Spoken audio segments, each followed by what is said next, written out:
بندہ جب بار بار ایک خطا کرتا ہے اور پھر توبہ کرتا ہے، پھر خطا پھر توبہ، تو فرشتے جب اللہ کی بارگاہ میں یہ عرض کرتے ہیں کہ مولا یہ ہر بار یہی کرتا ہے، تو جانتے ہیں پروردگار عالم کیا فرماتا ہے؟ ارشاد فرماتا ہے اے میرے فرشتوں، میرا بندہ مجھے رحمان سمجھتا ہے اس لیے بار بار توبہ کرتا ہے،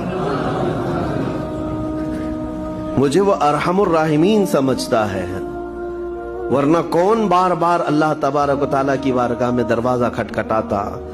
تو رب تبارک و تعالیٰ ارحم الراحمین ہے، یہ تصور ہر مسلمان کے ذہن میں ہے، اس کی وجہ سے وہ کبھی مایوس نہیں ہوتا۔